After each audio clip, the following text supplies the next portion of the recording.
Channel subscribe ചെയ്ത് bell button click ചെയ്യൂ. വാഹന ലോകത്തെ വാർത്തകളും വിശേഷങ്ങളും നിങ്ങൾക്ക് നോട്ടിഫിക്കേഷനായി ലഭിക്കും. പരിഹസിക്കുന്നവരെ കേട്ടോളൂ.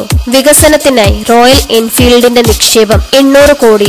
നടപ്പ് സാമ്പത്തിക വർഷത്തെ വികസന പ്രവർത്തനങ്ങൾക്കായി റോയൽ എൻഫീൽഡ് 800 കോടി രൂപ വകയിരുത്തി. തമിഴ്നാട്ടിലെ വല്ലം വടങ്കൽ ശാലയുടെ 2ാം ഘട്ട നിർമ്മാണമടക്കമുള്ള പ്രവർത്തനങ്ങൾക്കാണ് ബുള്ളറ്റ് നിർമ്മാതാക്കളായ റോയൽ എൻഫീൽഡ് ഇക്കൊല്ലം ഇത്രയും മൂലധനം നിക്ഷേപം നടത്തുക.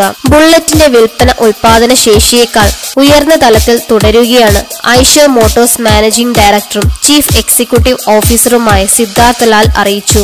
വിവിധ വിപണികളിൽ മികച്ച വളർച്ചാ സാധ്യതയാണ് നിലവിലുള്ളത്. അതുകൊണ്ട് തന്നെ ചെന്നൈക്കടുത്തുള്ള വല്ലം വടങ്കൽ ശാലയുടെ 2ാം ഘട്ട വികസനം പൂർത്തിയാക്കി ഉൽപാദന ശേഷി ഉയർത്താനാണ് കമ്പനി ലക്ഷ്യമിടുന്നതെന്നും ലാൽ വിശദീകരിച്ചു. ചെന്നൈയിലെ ടെക്നോളജി സെന്റർ നിർമ്മാണവും ഇക്കൊല്ലം പൂർത്തിയാക്കുമെന്നും ലാൽ അറിയിച്ചു. ആഗോള വിപണികൾക്കായി പുതിയ മോഡലുകൾ വികസിപ്പിക്കാനും കൂടുതൽ മൂലധന നിക്ഷേപം നടത്തുമെന്നും ലാൽ വെളിപ്പെടുത്തി.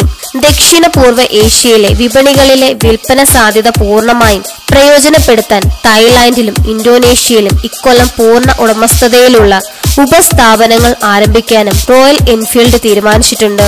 വല്ലം വടകൽ ശാലയുടെ ആദ്യഘട്ടം പൂർണ്ണതോതിൽ ഉൽപാദനക്ഷമതമാക്കുകയും ഒരഘടം ശാലയിൽ പൂർണ്ണതോതിൽ ഉൽപാദനം നടക്കുകയും ചെയ്യുന്നതോടെ 2018-19 9.50 ലക്ഷം യൂണിറ്റ് ഉൽപാദനമാണ് റോയൽ എൻഫീൽഡ് ലക്ഷ്യമിട്ടിരിക്കുന്നത്.